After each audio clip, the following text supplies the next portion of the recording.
I want to start off just by asking a question. It might seem like an obvious question, but how many of you have ever ended up somewhere that you didn't expect to be? Maybe it was a job that you never thought you'd get, or one that you never thought you'd lose.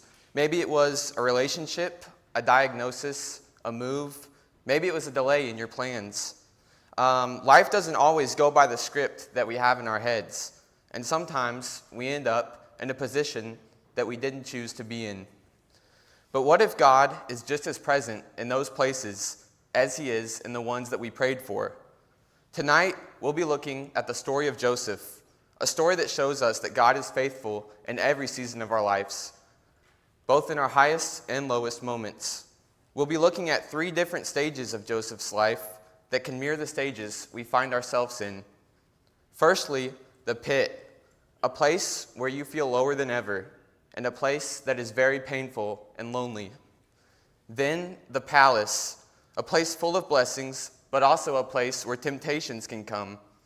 And finally, we'll look at the realization of God's promise, where God redeems your pain and uses it for his own purpose. Throughout all of these stages, no matter where Joseph was, God was with him. He was and is the God of the highs and the lows. And that's what we'll be looking at this evening. Starting off in Genesis 37, Joseph has been receiving dreams from God, and he's been telling his brothers about them. His brothers become jealous, and they plan to kill him, but they end up settling on just throwing him into a dark hole. When they saw him from a distance, and before he came closer to them, they plotted against him to put him to death. They said to one another, "Here comes this dreamer. Now then, come and let's kill him and throw him into one of the pits, and we will say, 'A vicious animal devoured him.' Then we will see what will become of his dreams." But Reuben heard this and rescued him out of their hands by saying, "Let's not take his life."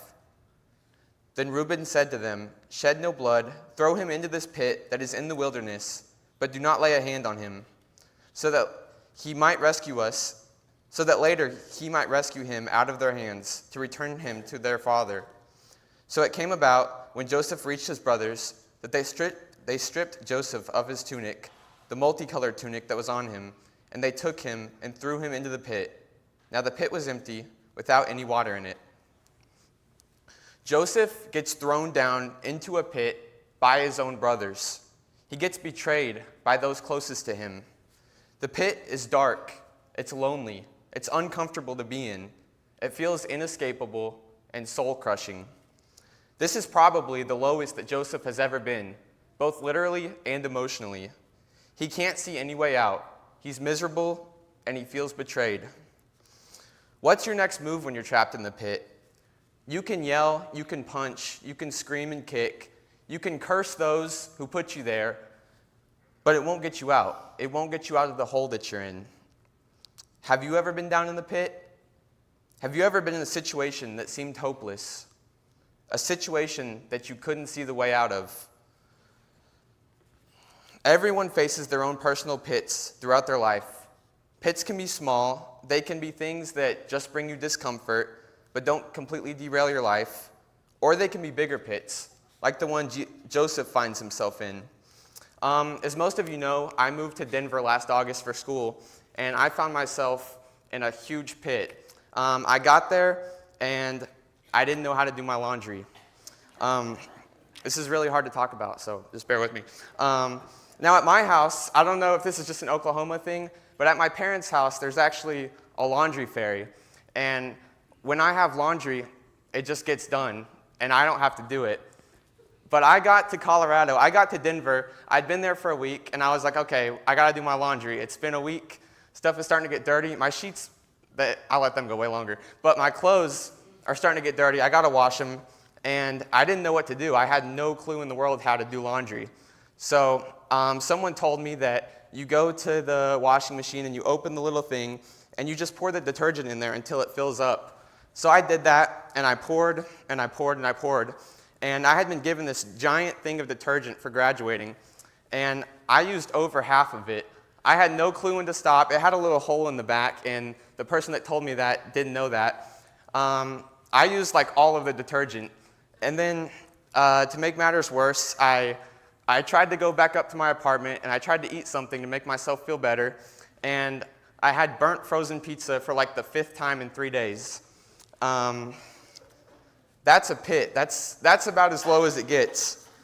No, that's a funnier example of a pit, but for some of you this evening, the pit that you're in is way darker, and it's way deeper than burnt pizza or wasted detergent.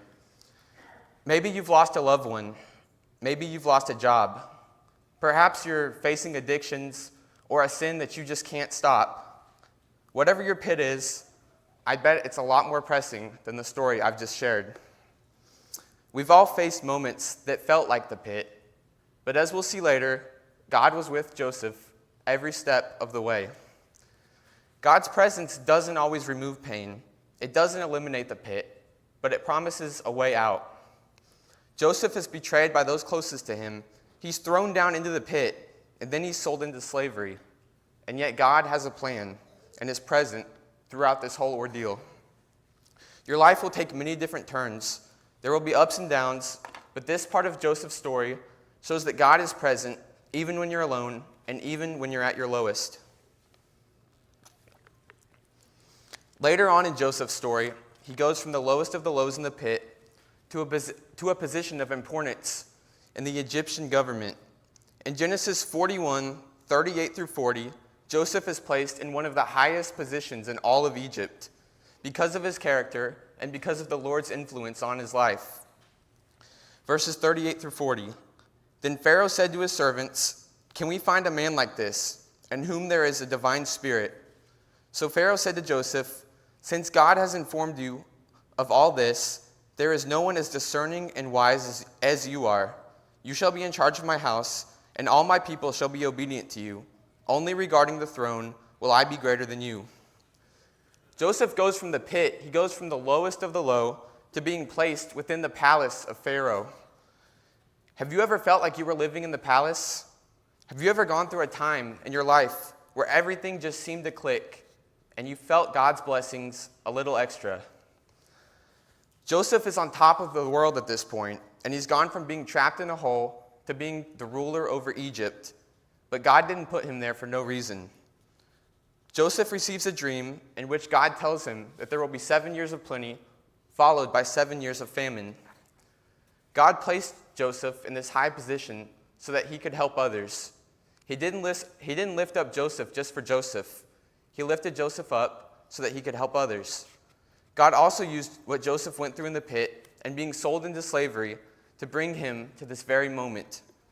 God used pain and betrayal to shape Joseph into the man that God needed him to be when he took control of Egypt. For all the times that you've been down in the pit, for all the times that you've suffered, sometimes a time comes where life is going great. A time comes where you find yourself feeling like Joseph in the palace instead of Joseph in the pit. If God brings you to the palace, if God lifts you up after you've been down in the pit, then stay humble and faithful and use what God has given you to help others. Use your opportunity to bring glory to God and not personal comfort. And don't let the palace make you forget the pit. The things that you've been through have shaped you, and they've gotten you where you are. The palace is the place where people tend to forget God. They believe that things are going so well that they don't need God, or they just forget about him until they need him again. Joseph knew that God had gotten him into the palace, and he trusted God whether he was at the bottom or the top, and he continued to glorify him. God is not just the God of getting you out of the pit or promoting you to the palace. He's the God of fulfilling his purpose through every stage. And that purpose is the promise, his plan to redeem, restore, and use your life for his glory, even in the places of past pain. God's promise is that your pain has a purpose. He will redeem your pain, and he will use the things that you've been through to produce fruit. Genesis 41, verses 50 through 52. Now before the year of famine came, 2 sons were born to Joseph, whom Asenath, the daughter of Potiphera, priest of On, bore to him. Joseph named the firstborn Manasseh, For he said, God has made me forget all of my trouble and all of my father's household. And he named the second Ephraim, for he said, God has made me fruitful in the land of my affliction. Joseph has finally realized God's promise here. He sees that everything that he's been through in his life, from the pit to the palace, and everywhere in between, was for a purpose. Joseph knows now that his story happened so that God could use him to produce fruit. God didn't just pull Joseph out of the pit. He made something good grow from it. Joseph starts by naming his firstborn Manasseh, and the text says that this name means that God made Joseph forget his trouble and the things that had happened in the past. Joseph doesn't literally forget what happened. He still very much remembers being betrayed, and he remembers being at the bottom of the pit. Joseph doesn't forget the facts of what happened, but he no longer feels the sting of the things that hurt him in the past. God healed the wounds that Joseph received in the pit and that he continued to carry afterwards. God didn't heal Joseph instantly, just like he didn't immediately pull him out of the pit.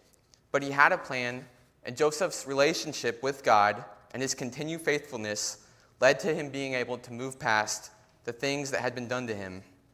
Joseph could have become bitter, he could have blamed God, and he could have tried to get revenge, but he lets go instead. He lets go of his negative emotions, and God removes those emotions from his life as a result. Joseph lets go, and he lets God instead. Manasseh's name represents emotional freedom, something that you can only receive from God, something that comes from your own forgiveness and from letting go of your bitterness, and instead letting God comfort you. Have you let God give you a Manasseh? Have you let go and been set free from what you experienced when you were in your own pit? It's easy to replay the things that happened to you when you were at your lowest and to become angry and bitter, but God offers you something better. God offers to set you free, and not just from the pit that you were in, but from the pain that comes with it and the pain that comes after it. We've all been in pits before, albeit at different depths, but God offers not only a way out of the pit, but a way out of the pain that lingers afterwards. In verse 52, Joseph has another son, and he names this one Ephraim. He chooses this name because it represents how God made him fruitful in the land of his affliction. Joseph is sold into slavery in Egypt.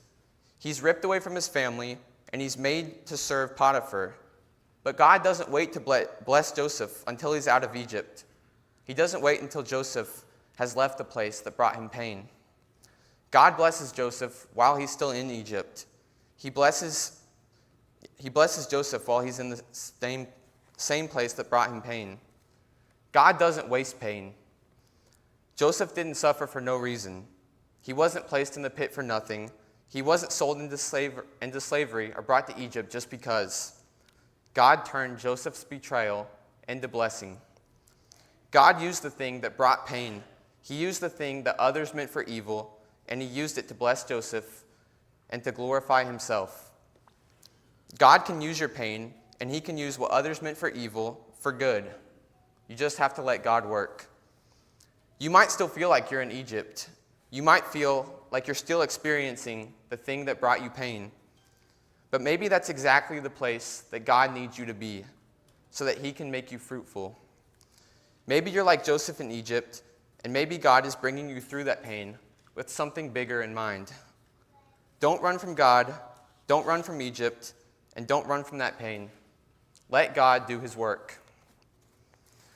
Joseph didn't just survive the pit. He was healed from the hurt, and he used it to bless others. That's the promise of God. Not to pull you out of the pit, but to make something good grow from it. And the names Joseph gave to his sons are evidence that the promise was fulfilled. So we've talked about the pit, we've talked about the palace, and we've talked now about the promise. I want to shift the attention of the lesson at this point from Genesis and Joseph to you. I don't know where you are this evening. Life has many different stages. You might be in the pit, you might be in the palace, or you might be looking for the promise, or maybe somewhere in between. Maybe right now it's the pit for you. Maybe you've lost someone. You've had a hard month at work. Your relationships aren't working out. You're having financial difficulties. I don't know what your personal pit is. I don't know what's making you feel low. But God sees you even when you're at the bottom of the pit. God's not absent, and he's not done with you. You hitting rock bottom might be the turning point that bounces you back up to where God needs you to be. God used the pit and being sold into slavery to shape the character and the faith of Joseph so that he could be blessed later. And maybe the same thing is happening to you. Whenever you hit rock bottom, the only way that you can go is up. And God will help you out of the situation that you're in, and he will use it to shape you. Maybe you don't find yourself in the pit this evening. Perhaps you find yourself in the palace. You're in a place where life couldn't get any better. You got a promotion. You took a vacation. Your relationships are going great. Your problems aren't as pressing as they have been in the past. And you feel like you're on a mountaintop right now. Your life is finally on the up and up. You've got success, you've got respect, and you've got comfort. My warning to you is not to forget what brought you here.